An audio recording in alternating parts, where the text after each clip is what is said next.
प्रिय विद्यार्थियों, पिछली कक्षा में अपन ने पढ़ा था कि धर्म दर्शन का स्वरूप क्या है। आज हम इस बात का अध्ययन करेंगे कि धर्म दर्शन के सरोकार यानी उसके कंसर्न क्या हैं।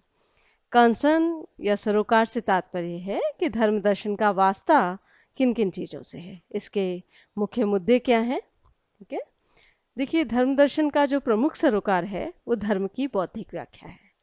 और हमने पिछले जो लेक्चर है उसमें स्पष्ट भी किया था कि धर्म की बौद्धिक व्याख्या क्यों क्यों की जाती है। तो धर्म दर्शन का पहला सरोकार धर्म की बौद्धिक व्याख्या है, और इस बौद्धिक व्याख्या के अंतर्गत धर्म दर्शन में धार्मिक प्रत्ययों, विश्वासों, अनुभूति की निष्पक्ष परीक्षा करके उनके स्वरूप को स्पष्ट किया जाता है। धर्म दर्शन का सरोकार धार्मिक व्यक्ति के सरोकार से भिन्न है।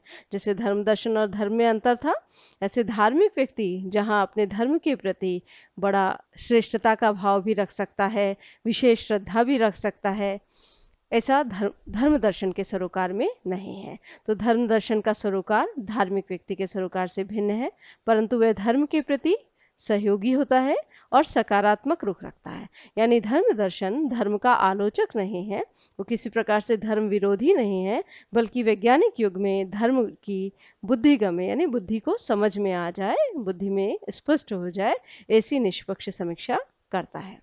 धर्म दर्शन का जो सरोकार है वो धर्म के सामान्य स्वरूप को स्पष्ट करना है, क्योंकि जब धर्म के सामान्य स्वरूप को स्पष्ट किया जाता है तो सभी धर्मों की मौलिकता और सामान्य विशेषताएं भी जो है वो प्रकट होती हैं, जिससे धर्म के वास्तविक स्वरूप को समझने में मदद मिलती है। धर्म दर्शन का झुकाव किसी धर्म विशेष के प्रति नहीं होता, सभी धर्मों से संबंधित जानकारी को संकलित करता है और धर्म दर्शन उसका पक्षपात रहित अध्ययन करता है। धर्म दर्शन धर्म की परिभाषा को देने का भी प्रयास करता है, क्योंकि धर्म की परिभाषा जब हमें प्राप्त होगी तो हम धर्म के सच्चे सार तत्व को समझ सकेंगे। इसी आधार पर धर्म दर्शन जो है वो ईश्वरवाद के विभिन्न प्रकारों को, निरीश्वरवादी धर्मों को, इनको स्पष्ट करता है। यानी धर्म के जितने भी रूप हैं, प्राचीन काल से आधुनिक काल तक, आधुनिक युग में जैसे कि हमने पहले भी इस बारे में समझा कि मानवतावाद, साम्यतावाद, वैज्ञानिकतावाद, ये आजकल के आधुनिक धर्म हैं। तो धर्म दर्शन ईश्वरवाद, निरीश्वरवाद, मानवतावाद, साम्यवाद, वैज्ञानिकतावाद, इन सभी का जो है स्वरूप स्पष्ट करता है और सभी का दार्शनिक विवेचन हमारे समक्ष रखता है। धर्म दर्शन धर्मशास्त्र से भिन्न है। ये फिलॉसफी ऑफ रिलीजन है। धर्मशास्त्र को बोलते हैं थियोलॉजी, इसे ईश्वर शास्त्र भी कहा जाता है, जिसमें किसी धर्म विशेष के जो मूल सिद्धांत, आचरण, उनका जो है उन्हें स्पष्ट किया जाता है। उस शास्त्र के या थियोलॉजी के प्रकाश में ही उस धर्म विशेष के जो विद्वान, पंडित, मौलवी लोग होते हैं वो मनुष्य जीवन की समस्याओं का निवारण करने का मार्ग सुझाते हैं। परंतु यह जो थियोलॉजी है इससे धर्म दर्शन का सरोकार बिल्कुल भिन्न है। धर्मशास्त्र धर्म विशेष से संबंधित है, परंतु धर्म दर्शन जो है वो धर्म सामान्य जो धर्म सामग्री है उससे संबंधित है। धर्मशास्त्र ईश्वर के प्रति प्रतिबद्ध होते हैं, परंतु धर्म दर्शन में इस प्रकार की प्रतिबद्धता का अभाव होता है। उसके लिए वो एक निष्पक्ष ज्ञान सामग्री होती है जिसकी वो तटस्थ दार्शनिक विवेचना करते हैं। तो इस प्रकार से थियोलॉजी की तुलना में भी धर्म दर्शन के सरोकार को यदि हम देखें तो वो द्वितीय श्रेणी की या सेकेंडरी लेवल की प्रस्तुति है। धर्म दर्शन के प्रमुख सरोकारों में यदि हम ये कहें कि क्या ईश्वर चर्चा है, तो हाँ है, परंतु धर्मशास्त्र की तरह नहीं है। यहाँ पर धर्म दर्शन के अंतर्गत ईश्वर के अस्तित्व की बौद्धिक विवेचना की जाती है। ईश्वर के संबंध में जिन गुणों की हम चर्चा करते हैं कि वो दयालु है, न्यायप्रिय है, सर्वशक्तिमान है, सब जगह उपस्थित है, सर्वव्यापक है, अंतर्यामी है, तो इस प्रकार के गुणों की भी जो है तर्कयुक्त विवेचना की जाती है धर्म दर्शन के अंतर्गत। तो ईश्वर संबंधी चर्चा बिल्कुल धर्म दर्शन के सरोकार में है। धर्म दर्शन जो है धर्मशास्त्र की भांति इस तरह का कोई सरोकार नहीं रखता कि वो आपको व्यवहारिक मार्गदर्शन दे, या आप उसके पास जो है अपनी किसी प्रार्थना को लेकर किसी विश्वास से संबद्ध होकर जाएं कि मैं इस स्थिति में क्या करूं। तो धर्म दर्शन का इस तरह का सरोकार बिल्कुल नहीं है कि वो आपको व्यवहारिक मार्गदर्शन दे कि आप किसी परिस्थिति विशेष में इस प्रकार की श्रद्धा को अपनाएं या ऐसा करें। तो इसका संबंध जो है श्रद्धा या किसी प्रकार की आस्था के निर्माण या किसी प्रकार की आस्था को बलवान बनाने से बिल्कुल भी नहीं है। ये एक दार्शनिक समीक्षा है जिसमें तर्कयुक्त चिंतन किया जाता है, परंतु तर्कयुक्त चिंतन में आलोचना नहीं है, दुराग्रह नहीं है, धर्म के प्रति एक संवेदनशीलता है और मनुष्य के जीवन के इस पक्ष को संवेदनशील रूप से, बौद्धिक रूप से समझने का प्रयास है। तो धर्म जहाँ आस्था प्रधान है, दर्शन तर्क प्रधान है और धर्म दर्शन धर्म की दार्शनिक विवेचना है।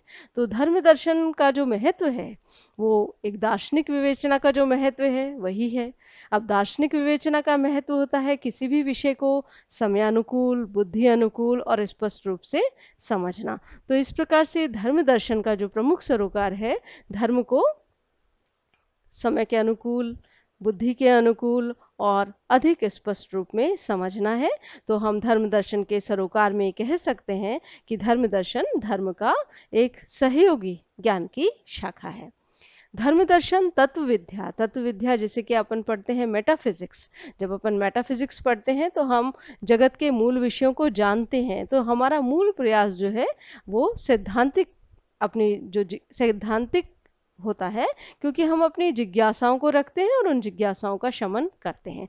पर धर्म दर्शन ऐसा नहीं है कि सिर्फ जिज्ञासाओं का शमन है, धर्म के संबंध में जिज्ञासाओं को शांत करना है। तो ये कोरा जो है सैद्धांतिक विषय नहीं है, इसमें ये धर्मशास्त्र की अभी हम बात करें उस तरह से व्यवहारिक नहीं है, परंतु धर्म दर्शन का एक व्यवहारिक पक्ष है और वो व्यवहारिक पक्ष है मनुष्य के अंदर या समाज के अंदर धार्मिक संवाद की भावना को बढ़ाना, धार्मिक सहिष्णुता की भावना को बढ़ाना और सर्व समादर का भाव पैदा करना। तो इस तरह से एक अच्छे जो धर्म का स्वस्थ माहौल है किसी भी समाज में, एक बहुधार्मिक समाज में भी एक स्वस्थ माहौल को बढ़ाने में धर्म दर्शन का व्यवहारिक पक्ष है।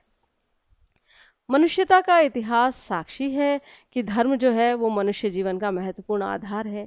आज इतनी हमने वैज्ञानिक तरक्की कर ली है, पर धर्म जो है आज भी हमारे जीवन की मांग है। आज आप इस कोरोना आपदा के दौर में भी देख रहे हैं कि बेशक धार्मिक स्थान आज जो है वो सोशल फिजिकल डिस्टेंसिंग के कारण अभी पूरी तरह से खुले नहीं हैं, परंतु हमने एक क्षण के लिए भी धर्म को नहीं छोड़ा है। मनुष्य अपने जिस विश्वास और संबल से अपना जीवन को सकारात्मक बनाता है, मानसिक अवसाद से अपने आप को उभारता है, तो उसमें ईश्वर की प्रमुख भूमिका है। तो मनुष्यता का इतिहास इस बात का साक्षी रहा है कि धर्म हमारे जीवन का महत्वपूर्ण आधार है। परंतु आज के युग में बहुत बार इस तरह से वैज्ञानिक प्रवृत्ति के कारण या अत्यधिक तार्किक होने के कारण यह आरोप लगा दिया जाता है कि धर्म तो अबौद्धिक है। इससे सामाजिक तनाव बढ़ता है, निराशा बढ़ती है और जो एक श्रद्धालु है उसका वो प्रति हिंसा भी कर सकता है, अवसाद भी बढ़ सकता है। ये सब प्रवृत्तियां जो है स्वस्थ नहीं है। तो इस दृष्टि से धर्म दर्शन का सरोकार जो है इन सभी अस्वस्थ प्रवृत्तियों का निराकरण कर धर्म के संबंध में एक स्वस्थ प्रवृत्ति, बुद्धिसंगत प्रवृत्ति और वास्तविक प्रवृत्ति को पैदा करना भी है। तो धर्म दर्शन के सरोकार में उसके ये प्रयास भी शामिल है जिसमें वह धार्मिक सहिष्णुता की, सर्वसमादर भाव की और सभी धर्मों के स्वरूप को और आस्था के पक्ष को, मनुष्य के जो आस्था का पक्ष है वो भी उतना ही उसके जीवन को संचालित करने में महत्वपूर्ण होता है जितना बुद्धि का पक्ष। इसकी धर्म दर्शन जो है वो अच्छी प्रकार से इसको स्पष्ट करता है। एक धर्म दर्शन धर्म के स्वरूप, सत्य और मूल्यों की व्याख्या प्रस्तुत करता है, इसलिए बहुसांस्कृतिक समाज में इसकी महत्वपूर्ण भूमिका हो सकती है। तो इस प्रकार से हम धर्म दर्शन के सरोकार में धर्म दर्शन के जो मुद्दे हैं या इश्यूज हैं, धर्म दर्शन का वास्ता जिन चीज़ों से है उसके बारे में हमने जाना। आप सभी जो है अपने जो आसपास का वातावरण है उसमें भी आप यदि ये देखने का प्रयास करेंगे कि धर्म किस प्रकार से हमारे जीवन की महती आवश्यकता है, पर इसको सही रूप में, इसको समयानुकूल रूप में या दूसरों के प्रति एक आदर और संवेदनशीलता का भाव रखकर हम किस प्रकार से समझ सकते हैं, तो इस दार्शनिक दृष्टि से हम सभी इस धार्मिक माहौल को और अधिक स्वस्थ और मनुष्य के जीवन के विकास में सहायक बना सकते हैं। धन्यवाद।